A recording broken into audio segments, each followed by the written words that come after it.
Topik yang akan saya bawakan pada saat ini adalah kepastian pola hidup sehat. Kita memiliki satu kepastian yang diberikan oleh Tuhan kepada kita. Kita lihat di dalam Kejadian 1 ayat 29. Apa yang Tuhan perintahkan? Berfirmanlah Allah, lihatlah, aku memberikan kepadamu segala tumbuh-tumbuhan yang berbiji di seluruh bumi, dan segala pohon-pohonan yang buahnya berbiji. Itulah akan menjadi makananmu.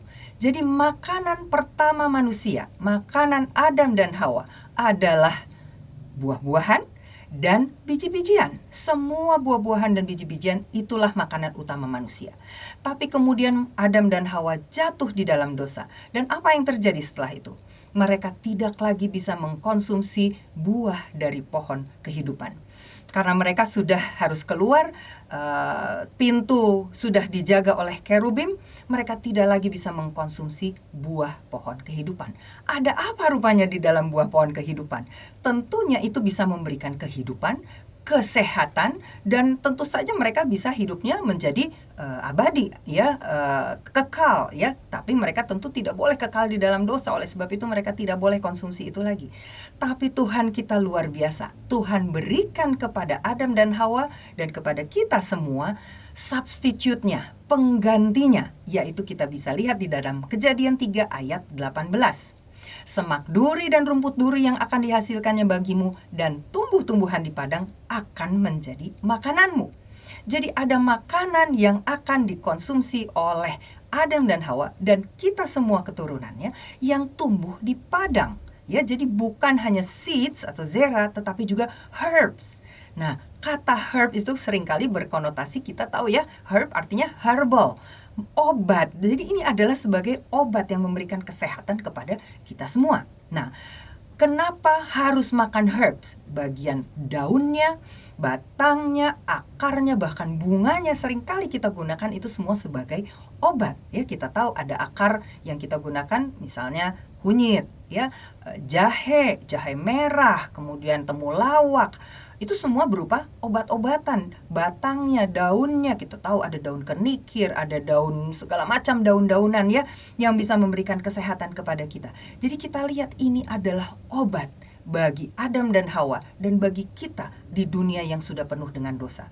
Nah, latar belakang saya adalah dalam bidang dermatologi.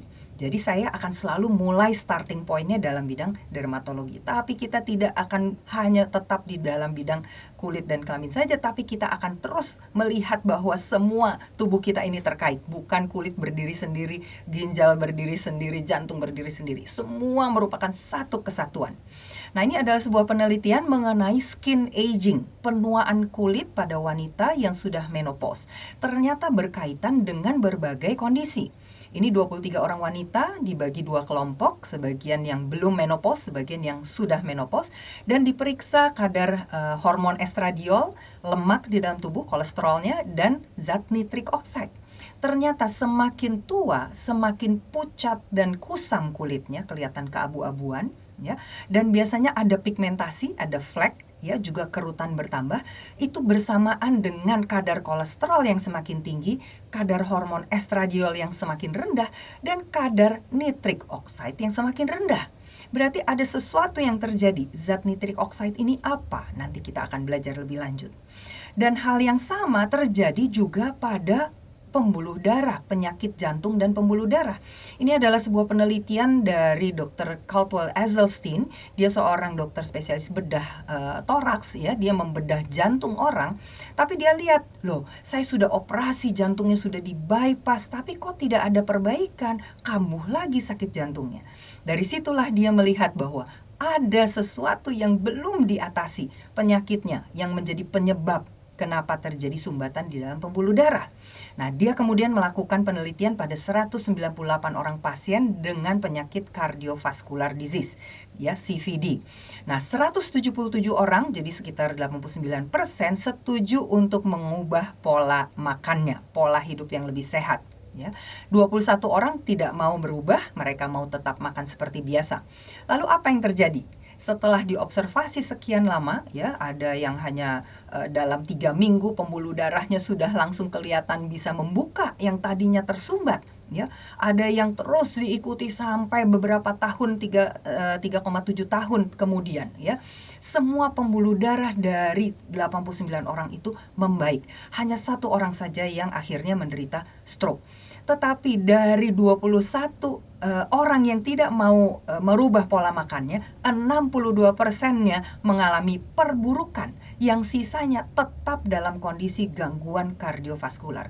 Jadi dari situ saja kita sudah lihat penyebab penyakit jantung adalah gangguan pembuluh darah yang disebabkan karena pola makan. Ada apa rupanya di dalam pembuluh darah itu? Nah, ini adalah penelitian yang menggelitik telinga saya ya, karena di situ dikatakan, are you as old as your arteries? Apakah tuanya kita itu ditentukan oleh arteri kita? Kalau arteri kita, pembuluh darah arteri kita tua, maka seluruh tubuh kita akan kelihatan tua. Kulitnya akan kusam, pembuluh darahnya juga akan kelihatan tidak sehat ya, terlihat sumbatan-sumbatan. Jadi usia adalah faktor penting yang akan mengubah struktur dari dinding pembuluh darah. Kenapa yang terjadi apa rupanya di pembuluh darah? Dia menjadi kaku, menjadi lebih tebal, dan dia tidak bisa vasodilatasi, tidak bisa melebar karena zat nitrik oxide tidak dihasilkan oleh dinding pembuluh darah yang ada sel-sel yang tipis di situ namanya endotel. Jadi endotelnya tidak bisa menghasilkan nitrik oxide. Oleh sebab itu dia akan kehilangan kemampuan untuk melebarkan diri. Jadi dia menyempit dan kaku ya, dan tidak juga mampu untuk mengatasi stres oksidatif dan peradangan. Nah, zat apa ini yang namanya nitrik oxide? Kita tahu di udara kita ada zat yang namanya nitrogen, ya, nitrogen dan oksigen. Lebih banyak nitrogen di udara kita. Dan nitrogen ini akan masuk ke dalam tanah, diserap oleh berbagai bakteri yang ada di dalam tanah. Jadi tanah kita harus tanah yang subur, tanah yang sehat, supaya bisa mengubah nitrogen yang ada di udara menjadi nitrat, kemudian nitrit dan nitrik oxide. Lalu diseraplah oleh akar-akar tanaman sehingga zat tersebut, nitrat tersebut ada di dalam sayuran, buah-buahan, tanaman akar-akar, segala obat-obatan yang kita gunakan yang ada di padang. Jadi nitrik oxide ini ternyata adalah suatu zat yang sangat penting yang ada di dalam tanaman. Dia bisa sebagai neurotransmitter, mempengaruhi tumor, mengecilkan tumor, respon inflamasi ya, respon peradangan kalau kita kemasukan bakteri atau virus seperti zaman COVID seperti sekarang ini. Kemudian angiogenesis ya, untuk membentuk pembuluh darah, untuk membuat pembuluh darah melebar, vasodilatasi sehingga tidak terjadi tekanan darah tinggi. Antimikroba, mematikan berbagai bakteri, virus, jamur, dan mencegah terjadinya platelet adhesion. Jadi penempelan dari platelet membuat gumpalan. Nah, pertama kali nitrik oxide itu banyak dipublikasi adalah pada tahun 1998 ketika Dr. Luis Ignarro mendapatkan Nobel Prize. Ya, dia mendapatkan hadiah Nobel. Penelitiannya adalah tentang nitrik oxide. Nah, nitrik oxide yang dia temukan dihasilkan oleh sel endotel, sel yang tipis di dinding pembuluh darah kita. Dan inilah yang bisa menyebabkan pembuluh darah melebar. Dan dia bisa gunakan ini untuk melebarkan pembuluh darah untuk mengobati berbagai gangguan penyakit jantung. Kita tahu obat jantung yang diletakkan di bawah lidah itu menghasilkan nitrik oxide. Ya. Kemudian untuk impotensi ada obat pil biru yang kita tahu bisa membuat pembuluh darah melebar ya, untuk gangguan disfungsi ereksi. Jadi ini adalah dasar nitrik oxide untuk berbagai pengobatan yang mengatasi gangguan pada pembuluh darah. Nah, di mana dihasilkan? Nah, salah satu yang penting adalah di kulit. Kita tahu kalau kita terpapar sinar matahari, maka sinar ultraviolet, terutama ultraviolet A, akan membuat kulit kita menghasilkan zat nitrik oxide. Simpel ya, jadi memang benar firman Tuhan katakan kita harus aktif di luar ruangan, kita harus terpapar sinar matahari. Dan nitrik oxide yang dihasilkan di kulit ada banyak kegunaannya, yaitu misalnya promosi penyembuhan luka. Jadi kalau ada luka, maka kita harus cukup terpapar matahari agar luka kita bisa sembuh. Mengontrol proliferasi dan diferensiasi sel kulit kita ya, jadi sel kulit kita membelah diri dan kita harus regulasinya harus baik, dan inilah yang mengatur nitrik oxide yang mengatur regulasi proliferasi dan diferensiasi, juga regulasi folikel rambut. Jadi kalau yang rambutnya mulai rontok, menipis. Kita butuh nitric oxide untuk merangsang proliferasi sel-sel di akar rambutnya.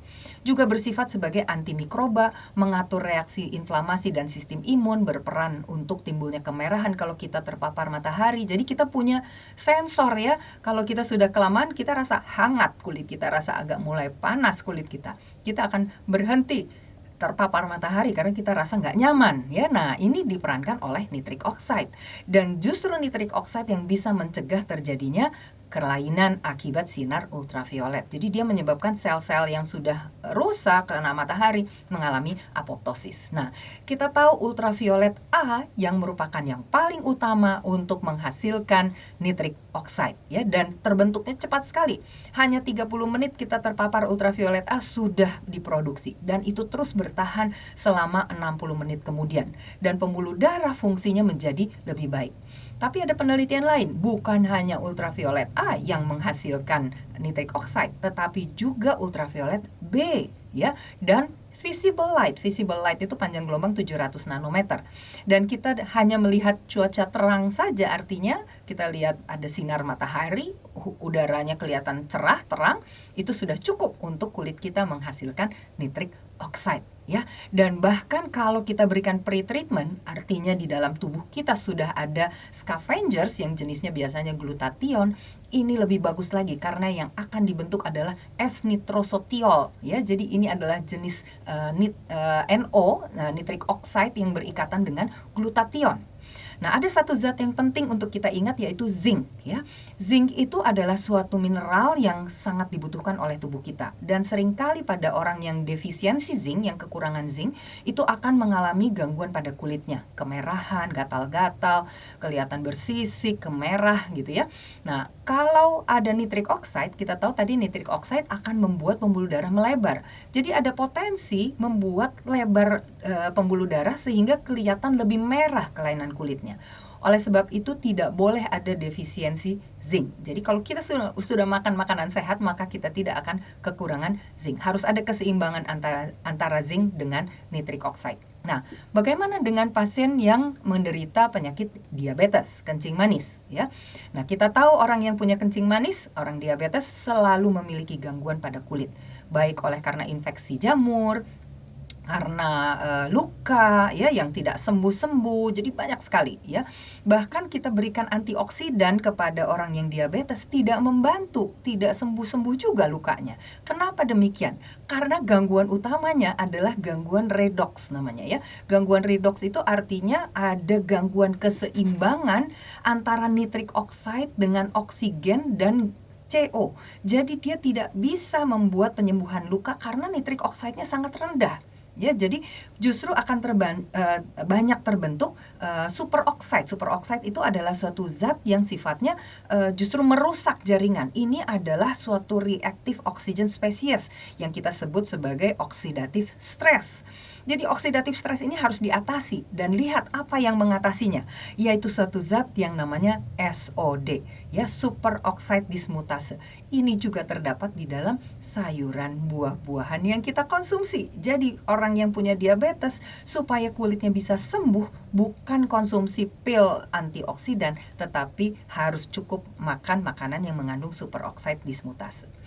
Penelitian lainnya ya, ini juga melihat bagaimana peran nitric oxide pada bidang dermatologi di kulit, karena nitric oxide memiliki peran sebagai antimikroba.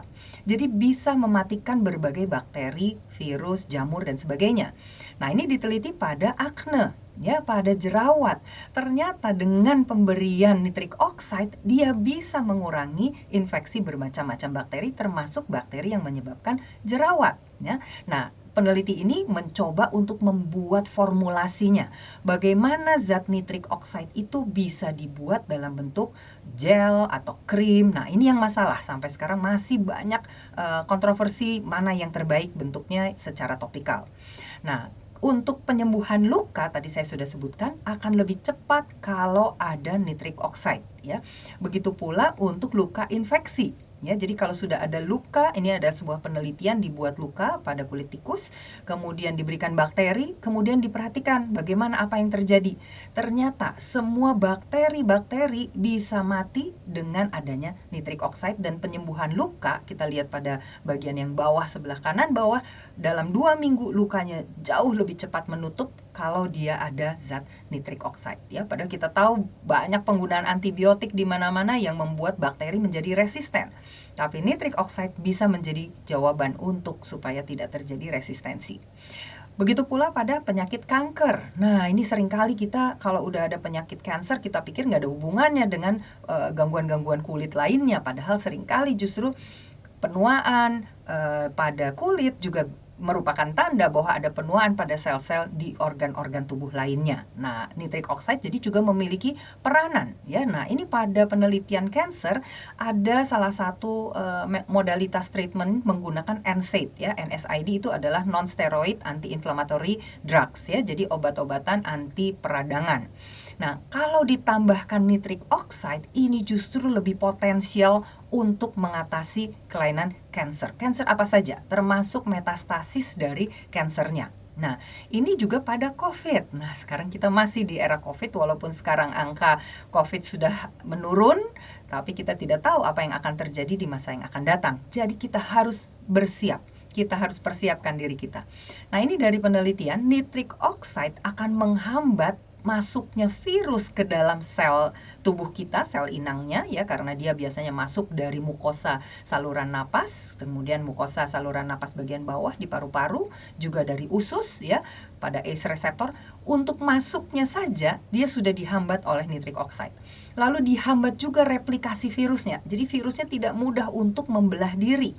Kemudian respon imun dari tubuh kita, tubuh pejamunya, itu juga akan membuat hambatan kepada si virus untuk makin banyak, ya, dan imun tubuh kita menjadi lebih kuat untuk mengatasi itu. Dan yang paling penting, paling akhir adalah mencegah komplikasi tromboemboli. Kita tahu pada COVID seringkali terjadi pembekuan darah, dan pembekuan darah inilah yang seringkali menyebabkan kematian.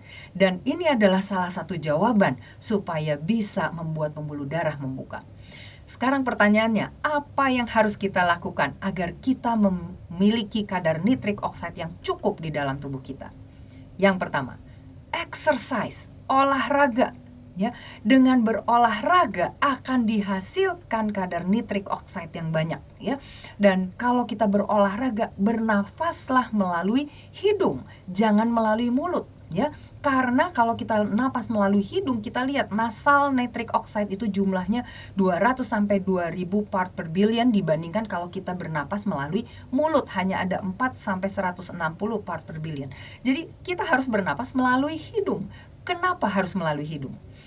Kita lihat bahwa saluran hidung kita, rongga di dalam ini sangat besar, dan itulah menjadi kesempatan udara itu berputar-putar mengalami turbulensi dan dihangatkan udara itu. Pada saat yang sama disitulah bisa terbentuk nitric oxide, ya. Dan ini juga dikatakan di dalam tulisan Roh Nubuat, salah satu tulisan dari The Present Truth, ditulis oleh A.J. Wagoner. Dia katakan, "It was into man's nostrils that God breathed."